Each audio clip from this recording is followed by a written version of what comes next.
ouvido clínico. A Ordem Explica. Bem-vindos a mais um episódio do Ouvido Clínico, o podcast do Gabinete de Literacia em Saúde da Ordem dos Médicos. Eu sou Paula Fortunato, diretora executiva do Departamento de Comunicação da Ordem dos Médicos, e hoje vamos dedicar a conversa a um tema muito atual e que coloca muitos desafios na gestão das questões da saúde infantil: a influência das redes sociais e dos influencers na abordagem das famílias à saúde infantil. Basta abrir o Facebook ou qualquer outra rede social que nos aparecem quase de imediato conselhos sobre alimentação, sono, vacinas ou mesmo desenvolvimento infantil. Tudo circula a grande velocidade, muitas vezes através de influenciadores digitais, pessoas cujo alcance, para o bem e para o mal, é muito mais vasto do que o alcance da informação de base científica. Uns ajudam, outros confundem. Como podem os pais distinguir informação fiável? Que oportunidades existem nesta realidade digital? E que riscos precisamos de reconhecer e prevenir? Para aprofundar estas questões, temos connosco uma convidada de excelência, a doutora Mónica Oliva, médica pediatra no Hospital Pediátrico de Coimbra e presidente eleita da Sociedade Portuguesa de Pediatria. Doutora Mónica, obrigada por se juntar a nós. Olá, boa tarde. Eu começo por agradecer o amável convite endereçado à Sociedade Portuguesa de Pediatria para participar no ouvido clínico e felicitar a Ordem dos Médicos, nomeadamente o seu Gabinete de Literacia, coordenado pela doutora Marta Tavares, por esta iniciativa e pela preocupação em criar um espaço credível que visa promover a literacia em saúde da nossa população. Em resposta à sua questão, a literacia em saúde é, no fundo, a capacidade que as pessoas têm de aceder, de compreender e usar a informação para tomar decisões que beneficiem a sua saúde. Não é só saber coisas, é transformar informação em escolhas práticas do dia-a-dia. Quando falamos de famílias com crianças, esta competência torna-se ainda mais importante, porque os pais são os principais decisores de saúde das crianças e dos adolescentes e fazem-no constantemente, como na escolha da alimentação e dos alimentos que compram, nas regras de higiene de sono ou de uso de ecrãs que estabelecem nas suas próprias casas, na escolha da vacinação, na doença aguda, tendo que interpretar sinais de doença, têm que decidir quando e como administrar um antipirético, têm que decidir quando procurar um médico e também em situações complexas, como saber gerir a doença crónica de um filho. Além disso, os pais devem ainda saber distinguir informação fidedigna de ideias falsas que circulam online. Por isso, na pediatria, vemos muito claramente como a literacia em saúde influencia resultados. Famílias bem informadas fazem escolhas mais seguras, aderem melhor aos cuidados, sentem-se mais confiantes e evitam riscos desnecessários. E hoje, com a presença constante dos influenciadores e de conteúdos digitais, esta capacidade é absolutamente central, porque a criança e a família vão estar expostas a uma quantidade imensa de informação que nem sempre é correta ou sensata. E é por isso que investir na literacia em saúde das famílias é investir na saúde de hoje e amanhã, diria eu. É então mesmo muito importante nas famílias esse aumento da literacia, especialmente nas que têm crianças, porque há outros riscos envolvidos. Nos últimos anos temos visto cada vez mais influencers, mais figuras carismáticas, de certa forma. Alguns são pais apenas, como se fosse coisa pouca, médicos, mães, bloggers, e todos partilham conselhos sobre saúde infantil, mesmo os que não são, por exemplo, médicos pediatras. Quais são as oportunidades que podemos tirar dessa intervenção social dessas pessoas? É verdade, concordamos todos com isso. Há, de facto, oportunidades muito interessantes, eu acho que neste fenómeno dos influencers na saúde infantil especificamente. A primeira é o alcance. Eles conseguem levar as mensagens de saúde a milhares de famílias que de outra forma talvez não chegassem a esse conhecimento. Muitos pais procuram informação online e ter vozes credíveis a partilhar conteúdos pode ser uma forma rápida e acessível de educação em saúde. Outra vantagem é a proximidade.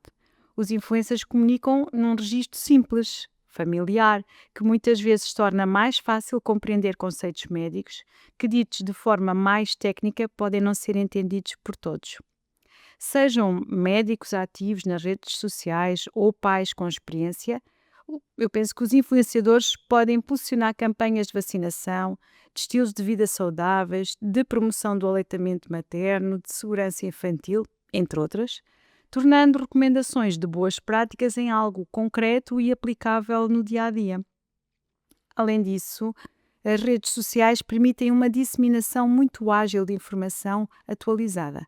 Por exemplo, quando surge uma dúvida frequente, ou um mito, ou uma notícia que gera preocupação, estes comunicadores conseguem responder quase em tempo real, ajudando a orientar as famílias. Por isso, quando o conteúdo é bem feito, contribui para aumentar a literacia em saúde. Ou seja, ajuda as famílias a sentirem-se mais confiantes, mais críticas e mais capazes de fazer escolhas informadas para as suas crianças.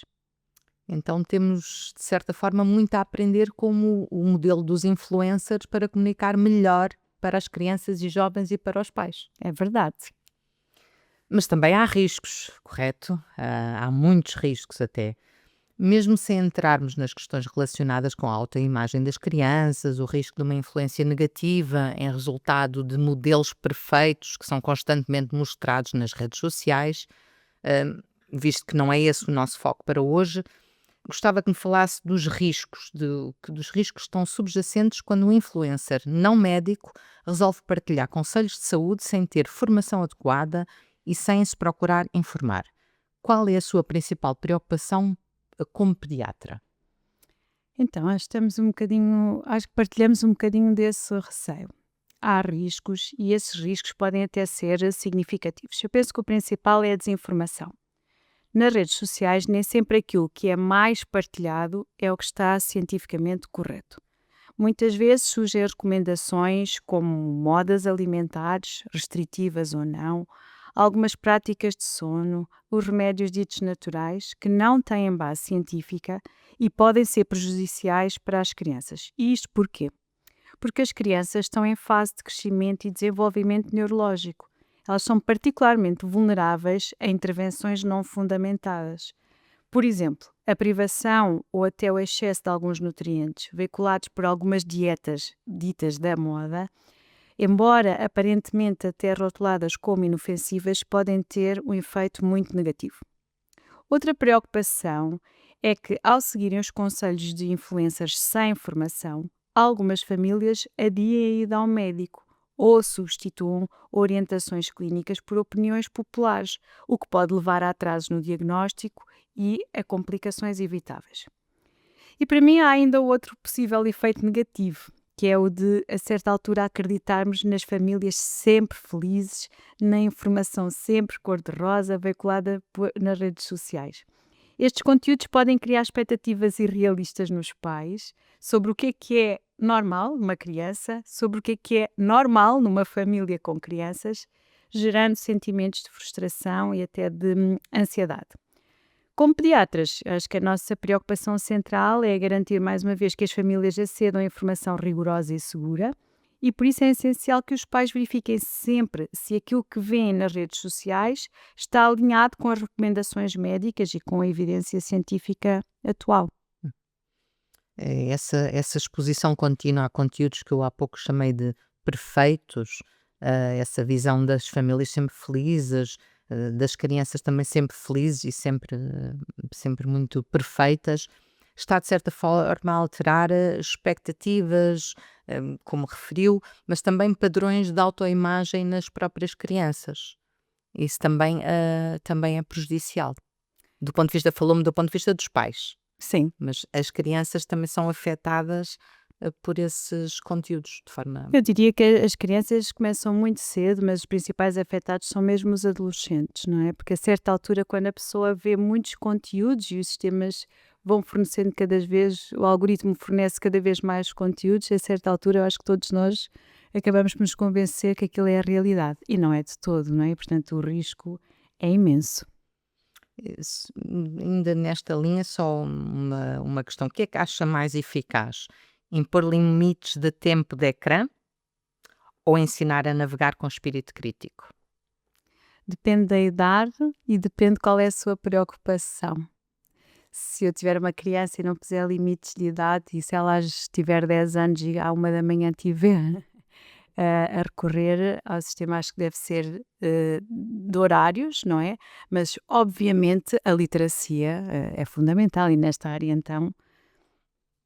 Neste contexto em que as nossas crianças estão, de facto, a crescer num mundo de likes, seguidores, de que forma é que podemos ajudar os pais a escolher a informação que devem incorporar sem ficarem tão expostos aos riscos de alguns influencers? Portanto, quando um pai está a navegar nas redes, como pode distinguir o que é boa informação de má informação em relação aos conselhos sobre a saúde infantil?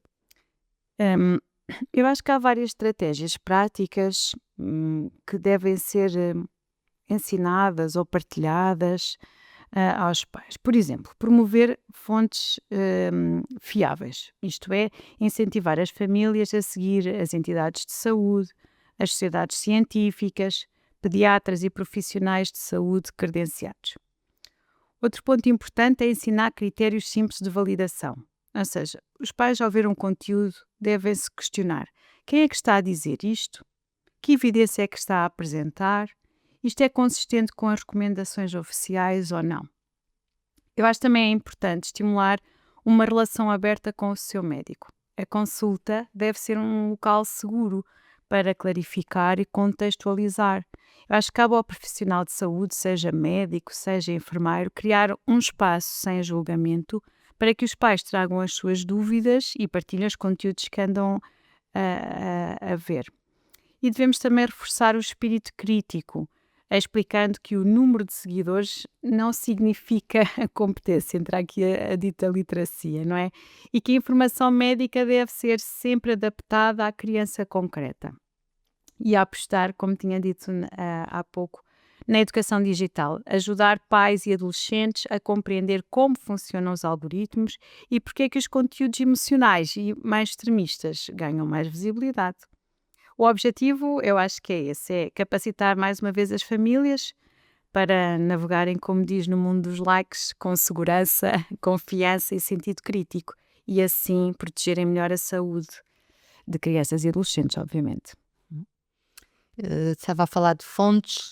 Há várias fontes que podemos recomendar. O nosso podcast Ouvido Clínico, o podcast do Gabinete de Literacia em Saúde da Ordem dos Médicos, o site da Sociedade Portuguesa de Pediatria, em que a doutora é presidente.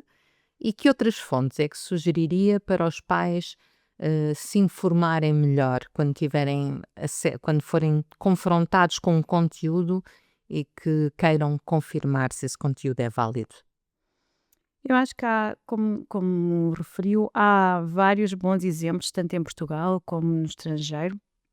Existem pediatras em Portugal e outros profissionais de saúde muito ativos nas redes sociais e que comunicam de uma forma muito rigorosa, acessível e muito responsável, ajudando a desmistificar temas do nosso dia-a-dia e a reforçar práticas baseadas na evidência, promovendo campanhas digitais, quer da vacinação, mais recentemente, da segurança infantil, prevenção de acidentes, e que conseguem resultados muito relevantes graças à colaboração destes micro-influencers.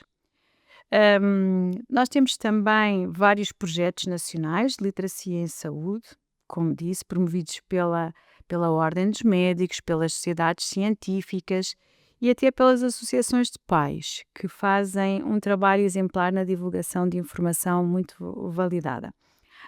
A própria Sociedade Portuguesa de Pediatria tem vindo a reforçar a produção e partilha de conteúdos fiáveis, algo que gostaríamos de ver ainda mais divulgado e acessível às famílias. Eu dou como exemplo o nosso portal, o Portal Criança e Família, que é um espaço digital totalmente dedicado a fornecer informação fidedigna, simples e prática para pais e cuidadores. É um recurso que tentamos estar continuamente atualizado, pretende ser uma ajuda para as famílias, tendo por base a evidência científica atual. E nesse portal também disponibilizamos as recomendações. Nós temos também as recomendações Choosing Wisely para pais, é um booklet que foi desenvolvido pela Academia Europeia de Pediatria e que foi traduzida por nós. Muito bem.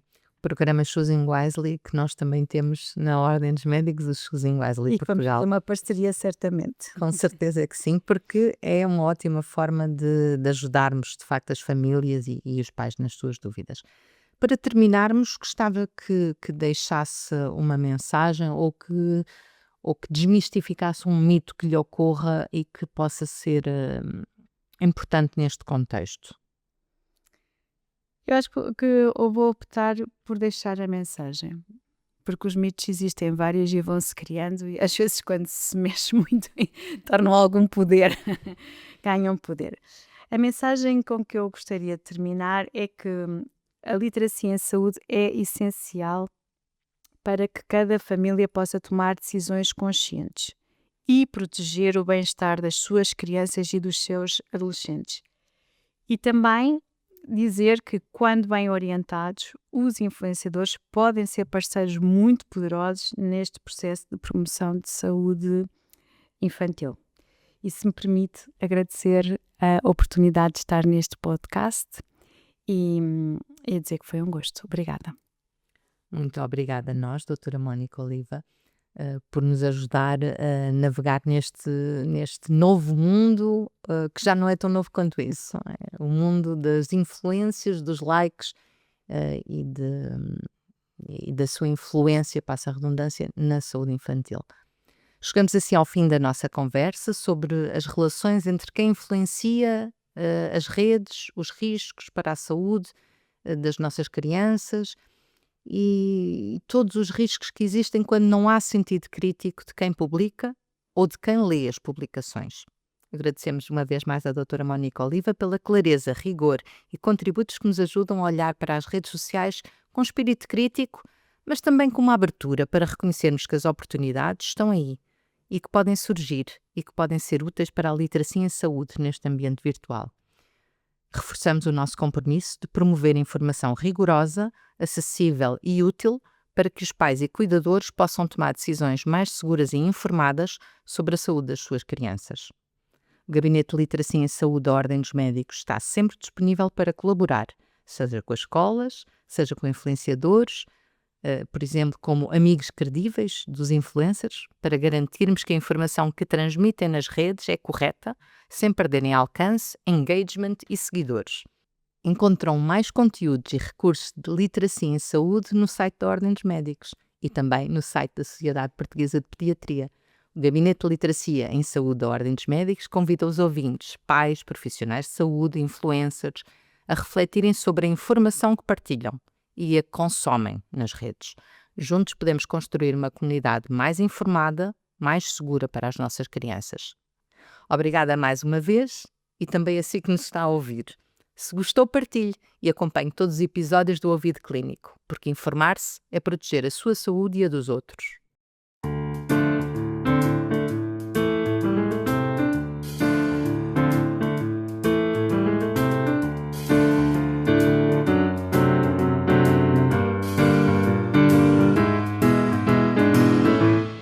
Ouvido Clínico. A Ordem explica.